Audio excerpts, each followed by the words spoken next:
j'ai déjà eu la remarque de quelqu'un qui m'a dit, ah oui, c'est vrai, les musulmans, quand leurs femmes sont en menstrues, euh, elles ne préparent pas pour leur mari. J'ai dit, mais what? D'où tu sors les histoires comme ça? Mais chez eux, c'est comme ça. Il dit, non, quand on est indisposé chez nous, on est dispensé de la prière. Mais la femme musulmane qui est indisposée, c'est-à-dire qui a ses menstrues, n'est pas impure. Elle dort avec son mari, elle prépare, elle fait tout, absolument, elle fait tout. C'est juste qu'elle ne prie pas, elle prie même, parce que l'adoration, c'est pas que la prière. Elle adore son Seigneur, mais c'est juste qu'elle est dispensée des 5 prières, du jeûne et puis de, voilà. Au contraire, en fait, cette croyance, elle est chrétienne, en fait. Mais la personne qui me l'a dit, la personne est chrétienne. Mais elle ne sait pas que ce qu'elle me dit, c'est une croyance fondamentalement chrétienne. Parce que si elle disait, si elle vérifie dans ses tests, elle verra que chez les chrétiens, dans les textes, même si ce n'est pas appliqué aujourd'hui, c'est comme ça. La femme qui a ses menstrues est impure. Mais chez nous, ce n'est pas du tout le cas. C'est pour dire qu'il y a aussi un travail de, malheureusement, une mauvaise réputation de l'islam qui fait qu'il y a beaucoup de choses qui nous sont prêtées alors que ça n'a rien à voir avec nous, en fait, d'une certaine manière. Il y a, on va dire, une mauvaise campagne qui est menée en notre défaveur. Et le dernier point que je voulais aborder par rapport à ça, c'est de comprendre aussi que l'islam peut être gênant. L'islam peut être gênant dans sa pratique. Pourquoi? Gênant pour les autres et même gênant pour les musulmans. Dans le sens où la croyance musulmane n'a pas vocation à évoluer. Le principe, comme je l'ai dit, fondamental de notre croyance aussi, l'un des principes, c'est que nous, on parle du principe que depuis le temps de Adam alayhi salam jusqu'à nous aujourd'hui, la croyance est restée la même, ça n'a pas changé. Que ça soit Adam, que ça soit nous, que ça soit Ibrahim, que ça soit Ismaïl, que ça soit Moïse, que ça soit Joseph, que ça soit Isa alayhi salam, que ce soit le prophète Mohammed sallallahu alayhi wa sallam. Pour nous, la croyance, elle est restée intacte, unique et inchangée. Il n'y a pas eu deux croyances, il n'y a eu qu'une seule croyance. Et cette croyance, c'est quoi? Il n'y a pas deux dieux, il n'y a qu'un seul Dieu. Adorez-le. Faites le bien, délaissez le mal. En fait, principalement, la croyance, elle est restée inchangée parce que c'est le même Dieu qui a délivré le message et ce Dieu ne se dédie pas. Ce qui a évolué, ce sont les législations. Ce sont les règles, c'est la pratique, c'est la façon de faire. Donc, ce sont les éléments autour qui ont changé, mais le noyau n'a jamais changé.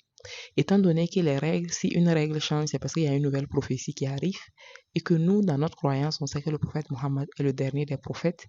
Il est venu avec la mise à jour de toutes les règles précédentes. Donc, sa législation tient lieu jusqu'à la fin du temps. Parce qu'il n'y a pas d'autre prophète qui vient après lui, qui vient après lui pour venir faire une mise à jour de lui, sa législation. De par cela, le musulman se cantonne à ce que dit la législation musulmane, qui est tirée du Coran. Et ça fait que, étant donné que le monde évolue vite, que le monde évolue énormément, on peut tenter de croire que nous sommes vieux, que nous ne vivons pas avec notre temps. Non, que nous sommes compliqués même d'ailleurs. Nous sommes compliqués. Parce que un musulman qui tient à faire ses 5 prières par jour et à les faire à l'heure, pour d'autres personnes, en fait, c'est trop compliqué. Parce que toi, quand tu sors qu'il est 13h, tu as besoin de 5 minutes pour prier. Toi, quand tu sors qu'il est 16h, 15h30, tu as besoin de prier, ainsi de suite. Pour un musulman ou une musulmane qui ne veut pas boire de l'alcool, parce que sa religion ne le lui permet pas. Et peu importe comment le monde a évolué, pour lui, sa législation, ça change pas, ça n'évolue pas. C'est pas parce que les mœurs évoluent que moi, ma religion ou ma pratique religieuse va évoluer. Donc, de ce fait, on va trouver qu'il est compliqué à juste de l'alcool aussi, à vous aussi, tu vois. Une musulmane qui tient à garder son voile et un accoutrement assez pudique, assez modeste, on peut tenter de croire qu'elle est trop compliquée, elle est trop vieux, elle est trop arriérée, tu vois. Tu auras beau avoir un doctorat ou un professorat, tant que tu vas pas ouvrir la bouche pour parler, quand on te voit avec le voile, on te parle presque en moré parce qu'on se demande est-ce que tu parles français. Donc, ce sont des idées reçues aussi.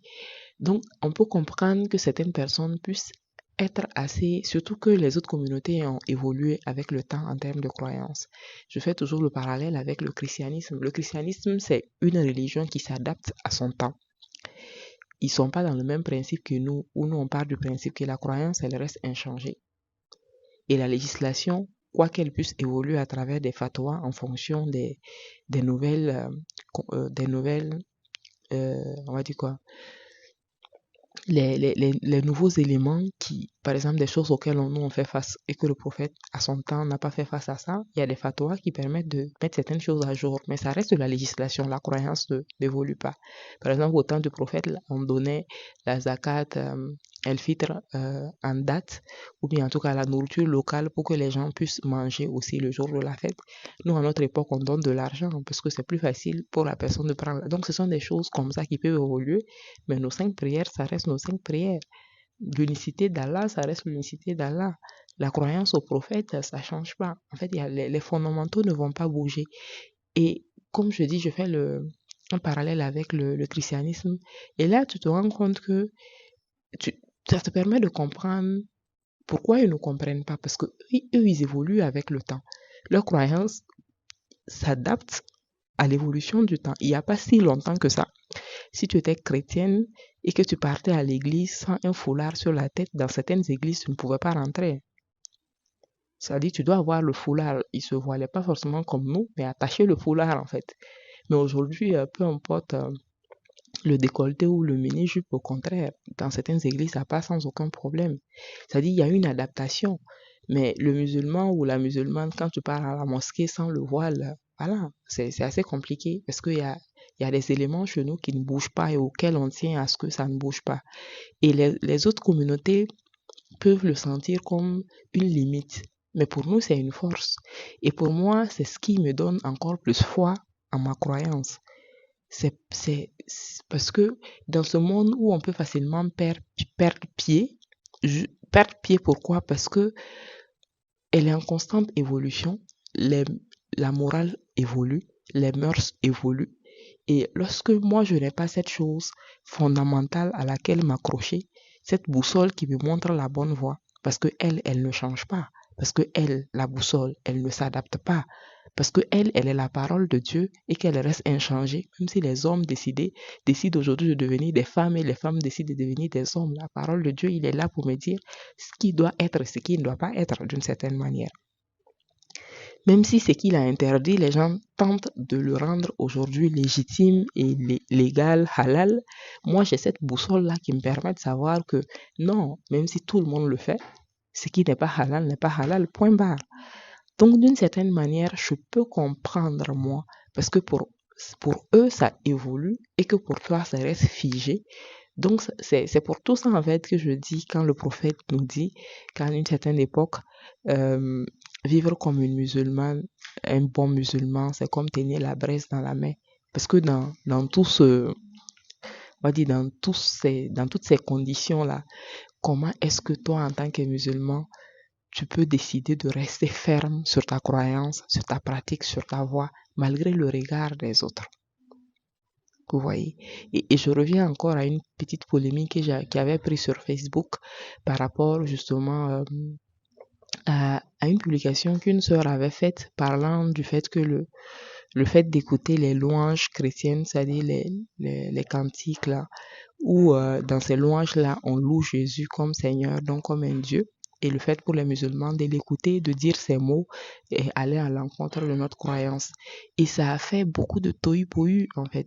Les gens ont commencé à se plaindre pour dire que non, pourquoi elle peut dire ça, voilà, elle est radicale, des trucs comme ça. Et même des musulmans sont entrés dans la danse.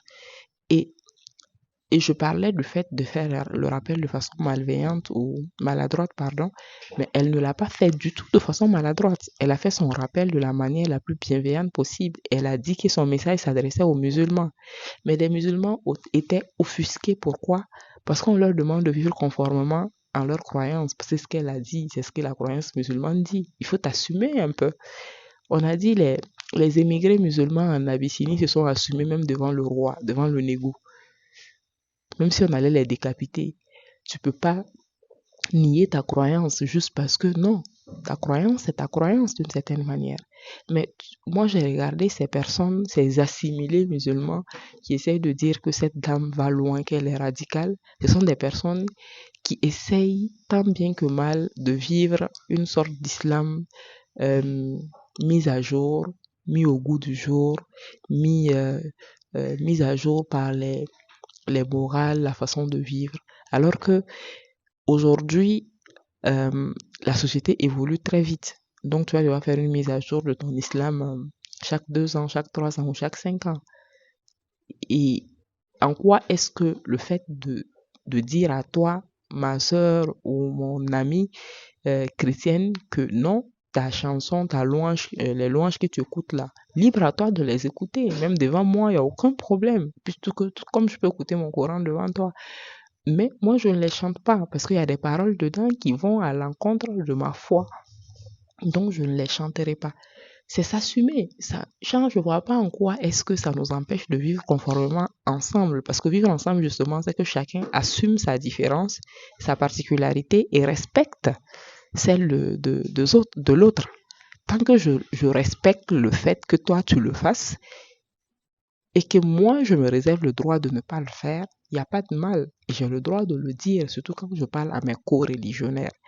Donc, il y a beaucoup d'éléments qui peuvent venir d'une certaine manière mettre à mal ce vivre ensemble.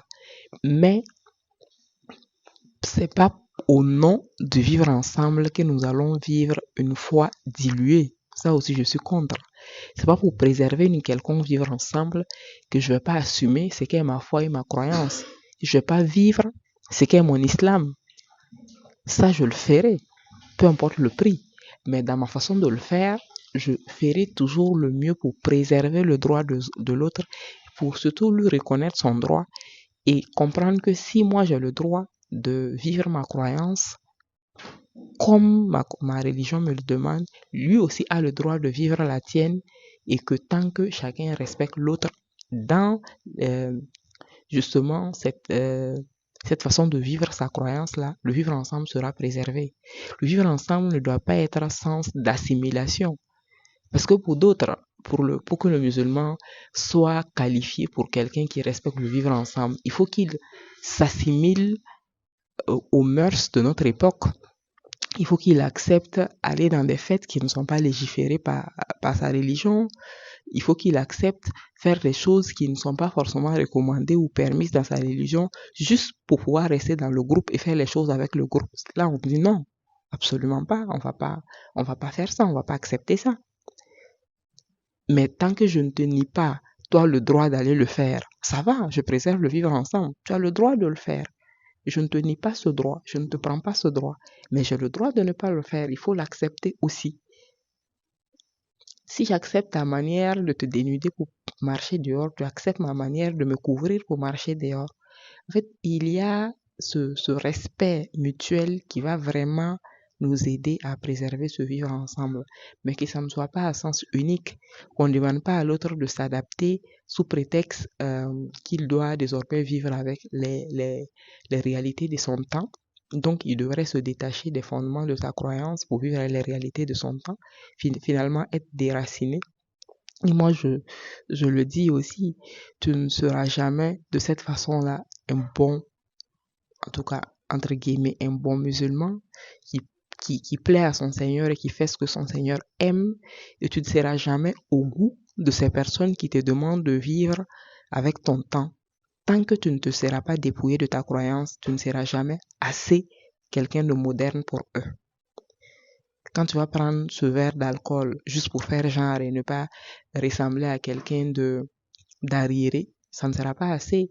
Il faudrait encore que tu laisses passer l'heure de la prière pour ne pas te rétracter pour aller prier. Ça ne sera pas assez. Il faudrait que tu les accompagnes en boîte de nuit dans un environnement marqué par la musique, l'alcool, la cigarette, la chicha.